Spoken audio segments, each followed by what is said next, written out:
مراد اول تاریخ خلافت عثمانیہ کا ایک روشن باب، جس کا عرصہ اقتدار 760 ہجری سے لے کر 791 ہجری بمطابق 1359 عیسوی سے لے کر 1389 عیسوی ہے۔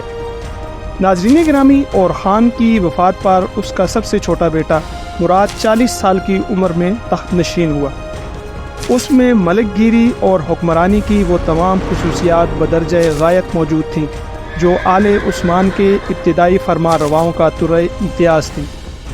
اس کی غیر معمولی فوجی قابلیت نے ایک قلیل مدت میں یورپ کی متعدد مملکتوں کو سلطنت عثمانیہ میں شامل کر لیا، اور انتظام حکومت کے خداداد ملکہ نے ان مفتوحات کو سلطنت کا ایک مستقل جز بنا دیا۔ اور خان نے اپنے عہد میں سلطنت کو بہت کچھ وسعت دی تھی، لیکن اناطولیہ کی بعض ترکی ریاستیں رقبہ میں اب بھی اس سے بڑی ہوئی تھیں۔ مراد کی تخت نشینی کے وقت سلطنت عثمانیہ ایشیائے کوچک کے شمالی مغربی حصہ اور یورپ میں زنب، کیلیپولی اور تھریس کے بعض دیگر مقبوضات پر مشتمل تھی، جہاں سلیمان پاشا نے ترکوں اور عربوں کی نوآبادیاں قائم کر رکھی تھی۔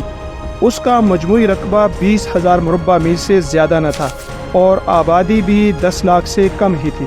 مراد نے صرف 30 سال کی مدت میں سلطنت کا 5 گنا بڑھا دیا۔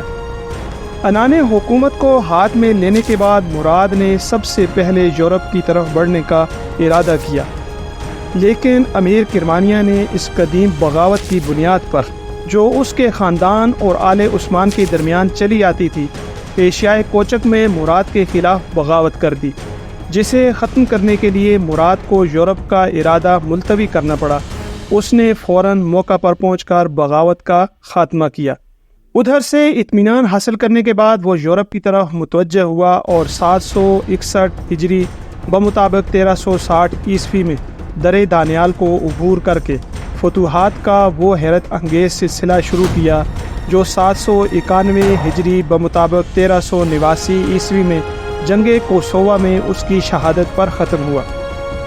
ناظرین گرامی، مراد کی تخت نشینی کے وقت سلطنت بازنطینی کی حالت نہایت ابتر تھی۔ اس کے تمام ایشیائی مقبوضات پر ترکوں کا قبضہ ہو چکا تھا، اور یورپ میں قسطنطنیہ کے علاوہ صرف شمالی تھریس اور مقدونیہ اور موریا کے کچھ حصے باقی رہ گئے تھے۔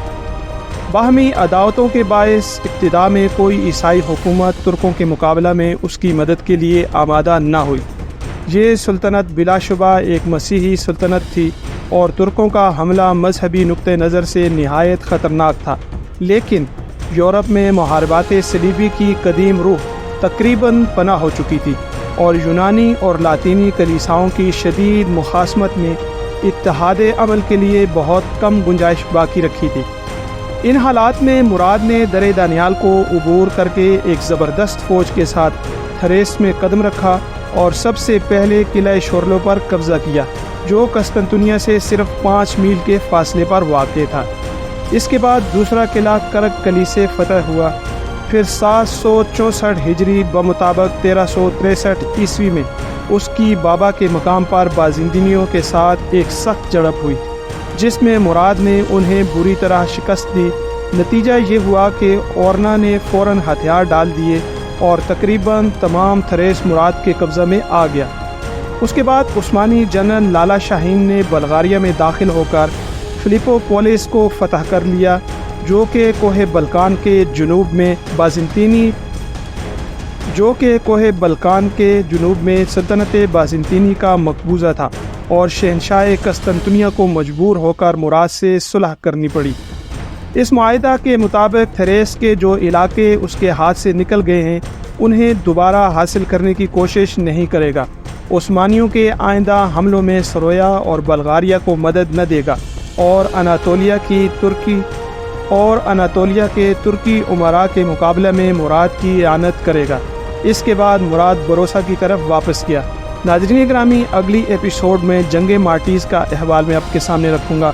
اگر یہ ویڈیو آپ کو پسند آئے تو اس کو لائک اور اپنے احباب کے ساتھ شیئر ضرور کریں۔ چینل پر نئے ہیں تو چینل کو ضرور سبسکرائب کر لیں، بیل آئیکن کو پریس کرنا بالکل نہ بھولیں، تاکہ لیٹسٹ ویڈیوز کے نوٹیفیکیشن آپ تک بر وقت پہنچیں۔ آپ سب کے دیکھنے سننے کا شکریہ۔ اپنا، اپنے عزیزوں، رشتہ داروں، دوستوں کا سب کا بہت سارا خیال رکھیں۔ دوسری ویڈیو تک اللہ حافظ و ناصر۔